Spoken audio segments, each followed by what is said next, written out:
Hola, muy buenas noches, sean ustedes bienvenidos a la otra cara de la moneda. Hoy nos vamos a concentrar en hablar de dos mitos. El mito de que la reforma a las telecomunicaciones ya funcionó y quizá, como diría el anuncio del Partido de la Revolución Democrática, ya se acabaron los monopolios. Eso es un mito. Y es un mito porque los legisladores no están dispuestos a cumplir las normas que ellos mismos se fijaron en la Constitución. Y el segundo, yo creo que le va a gustar también mucho, tiene que ver con los seguros y la penetración de los seguros en México.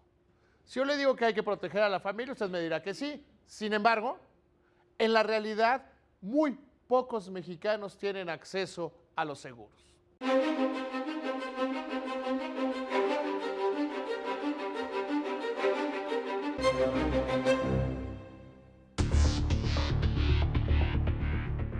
A pesar de que los legisladores establecieron que las leyes secundarias a la reforma a las telecomunicaciones tendrían que estar listas 180 días después de su promulgación, no cumplirán con esta obligación marcada en la Constitución, porque han tenido una muy cargada agenda legislativa y que esperarán hasta el año próximo para tener estas reglas que son fundamentales para determinar quiénes son los actores dominantes en las telecomunicaciones, así como la forma de establecer regulaciones que les impidan continuar con sus prácticas monopólicas que hoy dañan a los consumidores por no tener acceso a más servicios en mejores calidad de precio. El retraso en la regulación secundaria causaría que el IFETEL tampoco tenga listas las normas de dominancia en el sector de las telecomunicaciones. Es claro que hay que acabar con las prácticas monopólicas, que hay que tener reglas sobre quiénes son los dominantes y cómo operan. No hay discusión de eso. Por eso fue muy bueno que el Pacto por México, los partidos políticos, dijeran que iban a hacer una reforma a las telecomunicaciones, que tenía como corazón, que tenía como centro en disminuir las prácticas monopólicas, generar un campo parejo y generar mayores posibilidades de acceso a los mercados a favor de los mexicanos. Esos principios del Pacto por México y de los partidos políticos evidentemente deben ser aplaudidos, deben ser avalados y vistos como lo más grande que podían hacer a favor de este sector. Un sector donde el dominante en materia telefónica tiene participaciones del 70 y el 80% del mercado, si lo quiere ver en telefonía móvil o en telefonía fija. Déjeme darle un dato en ese sentido. En el sector bancario, que se dice que hay concentración, que hay un mercado muy poco competido, 6 bancos no llegan al 70% de la participación de mercado. En telefonía, uno solo lo hace. Entonces está muy bien pensar en que hay que cambiar, que hay que acabar con los monopolios, crear un Instituto Federal de Telecomunicaciones con verdaderos dientes, como se le dice. Desgraciadamente, los legisladores no van a cumplir con la obligación que se pusieron.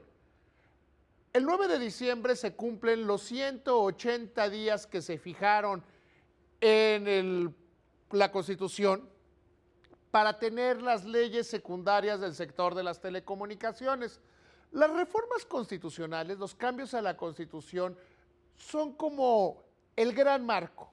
El secreto siempre está en las leyes secundarias. ¿Cómo se aplican las leyes secundarias? Porque son las que aterrizan la regulación. Tristemente, los legisladores y el gobierno ya decidieron que no van a cumplir con la obligación que ellos mismos se fijaron. Ellos fueron los que dijeron, 180 días después de la promulgación de la reforma al sector de las telecomunicaciones, tendrá que existir la reglamentación secundaria. Y el Instituto Federal de Telecomunicaciones deberá tener listo un estudio a través del cual se determine quiénes son los dominantes y cuáles son las maneras de acabar con sus malas prácticas. Sin embargo, hoy el pretexto de los legisladores es que se les juntaron la reforma financiera, que todavía no la terminan, la reforma hacendaria, la reforma política, la reforma energética y la reforma educativa. Entonces, que ya no hay espacio, que no han podido estar hablando de algo que ellos mismos se impusieron.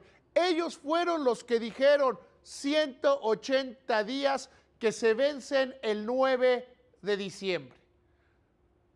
Hubo quienes dijeron que había que hacer un periodo extraordinario de sesiones. También eso ya quedó rebasado. Y mientras tanto, lo que nos queda a los mexicanos es la existencia de prácticas monopólicas y abusivas. El monopolio, a través de sus prestanombres, ha recurrido a tomar las partes que según ellos les convienen de la reforma al sector de las telecomunicaciones para robarse el derecho de autor de las televisoras abiertas y ponerlos en una situación de indefensión. Por el otro lado, al no tener una reglamentación secundaria, se hace imposible que el Instituto Federal de las Telecomunicaciones cumpla con la misión para la que fue creado. Seguramente usted ha visto aquel acto donde les toman protesta a los legisladores, donde dicen que juran cumplir y hacer cumplir la Constitución. De lo que no hablan es de la parte que sigue, sino que la nación se los demande. Y en este momento, aquí se los demando, cumplan con las normas y leyes que ustedes mismos hicieron. En México, la penetración de seguros es mínima. 3 de 4 vehículos automotores circulan sin seguro de responsabilidad civil en el país. Es uno de los pocos países de toda América sin un esquema nacional de seguros para proteger económicamente a víctimas y sobrevivientes de accidentes viales. 648,000 familias en México corren el riesgo de experimentar un desequilibrio financiero e incluso incurrir en empobrecimiento por gastos catastróficos en salud. Hay 32 millones de automóviles y solo el 26% cuentan con un seguro que los proteja contra siniestros. Los accidentes viales generan pérdidas económicas por 150 millones de pesos. La baja penetración del seguro es menos del 2% del PIB, ya que al tener una póliza de seguro es un elemento clave en la prevención.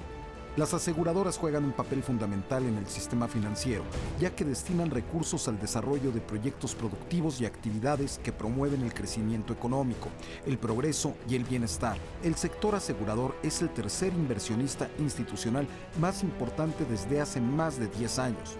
En México, los principales riesgos son enfrentar diferentes problemáticas de salud, tales como problemas cardiovasculares como obesidad, diabetes, hipertensión relacionados con malos hábitos alimenticios y sedentarismo, otros padecimientos como cáncer, tabaquismo y alcoholismo. Mueren 16,600 niños y jóvenes en accidentes viales, que son la primera causa de muerte de niños y la segunda en jóvenes. Es necesaria la prevención y la inversión en un seguro, que las familias cuenten con el respaldo de una póliza de seguro de gastos médicos mayores, vida, hogar, auto y hasta de su empresa. Si yo a usted le digo que en caso de un accidente o de fallecimiento, uno debe dejar protegido a sus seres queridos, que uno trabaja por el bienestar de los hijos y que hay que dejarlos protegidos, que en caso de tener un accidente vial o cualquier tipo de enfermedad, es incuestionable tener una protección, tener una cobertura de seguros. Usted mira, bueno, hoy David está hablando de lo obvio, está hablando de lugares comunes. Se trata, sin lugar a dudas, de algo que en la cabeza de las personas es lógico. Yo trabajo para poder pagar la educación superior de mis hijos. Yo quiero que en el momento que no esté, pues mi familia tenga un modo de vivir. Sin embargo, cuando vemos la penetración del seguro entre las personas en México, nos damos cuenta que del dicho al hecho hay un gran trecho. Solo el 3% del Producto Interno Bruto es la penetración de los seguros en México. ¿Por qué se da esta baja penetración de los seguros? Hay algunos a los que les gustan las respuestas del lugar común o sacarlas del cajón donde las tienen, por la inestabilidad económica. Señores, señoras, inestabilidad económica no hemos vivido en este país desde 1998. 2013 sin duda fue un año difícil, pero no fue un año de hiperinflación, no fue un año de recesión, no fue un año de caída en la economía. Entonces, no podemos decir que no compramos seguros por la inestabilidad. Hemos tenido ya un largo periodo con inflación abajo del 4%. Entonces, la segunda es, hay poca competencia, los seguros son caros. Mire, en el sector financiero de México es donde se registran los mayores índices de competencia. Las compañías de seguros, y usted lo podrá ver si hace un rápido análisis, una y otra vez están sacando productos diferentes, productos nuevos, productos que se adecúan de una mejor manera a las personas. Entonces llegamos al tercer punto. Los seguros no cubren los riesgos. Las aseguradoras no están metidas en el negocio de no pagarle a la gente. Las aseguradoras, por el contrario, están por establecer relaciones personales. Hay un marco jurídico suficiente, un marco jurídico claro que permite a las compañías de seguros operar de una buena manera. Hay incluso medidas de protección para los usuarios. Entonces llegamos a la pregunta fundamental, la pregunta que nos tendríamos que hacer nosotros como jefes de familia. ¿Por qué no contrato seguros? Hay gente que rápidamente dice, bueno, a mí me gusta tener una tarjeta de crédito para urgencias. Con lo que cobran en promedio las tarjetas de crédito por ahí del 35%, pues es un crédito muy caro para urgencias, es mejor tener un seguro. O creemos, llegamos a la parte psicológica, que a nosotros no nos va a pasar, que nosotros no vamos a tener un accidente automovilístico.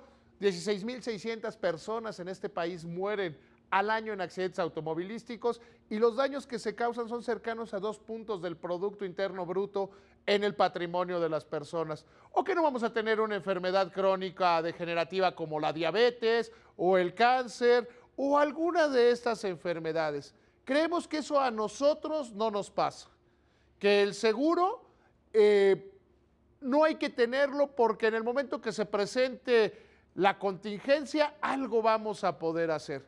Yo le invito a que rompamos ese mito. Le invito a que pensemos de una manera diferente. Sí, sin duda, te vas a morir. Es altamente probable que tengas una enfermedad crónica que cueste mucho dinero. Es, sin lugar a dudas, probable que tengas un accidente de tránsito.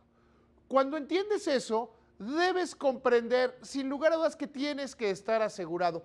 ¿Quién es la primera persona que debe estar asegurado? Porque normalmente me dicen, quiero comprar un seguro de vida para mis hijos, un seguro de gastos médicos para mis hijos. No, en el mundo ideal todo mundo se asegura, pero se debe comenzar por el jefe de familia.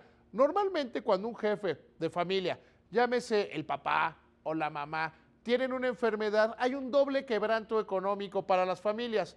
Por un lado, está el hecho del mismo costo de la enfermedad y por el otro lado, la caída de los ingresos de la familia. Si nada más se va a asegurar una persona, debe ser el que genera la mayor cantidad de ingresos a la casa.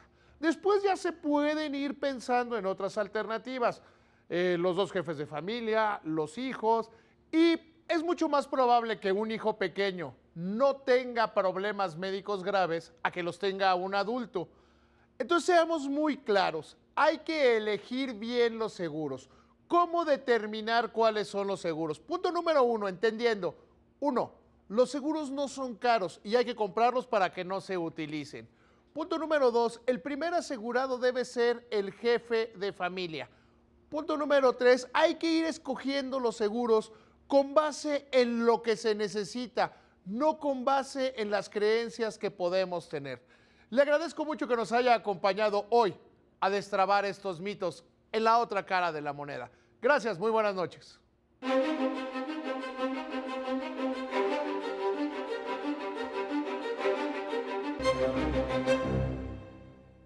¿Sabía usted que su smartphone podría servir para analizar su comportamiento? ¿O que podría recibir un implante en el cerebro para mejorar su memoria? Pues aunque esto parece ficción, en pocos años será una realidad. El Instituto de Tecnología de Massachusetts realizó una lista de las 10 tendencias tecnológicas que cambiarán el futuro. Entre ellas se encuentra la inteligencia artificial avanzada, que permitirá que las computadoras imiten las funciones neuronales del cerebro, además de la masificación de los implantes de chips en el cerebro para mejorar la memoria de personas que padecen Alzheimer. Otra tendencia será la venta de robots inteligentes y económicos que ayudarán a las personas en sus tareas cotidianas. También se masificará el uso de relojes inteligentes que podrán conectarse a Internet y que podrán complementarse con los smartphones. Así que la tecnología seguirá avanzando y cambiará radicalmente la vida de muchas personas.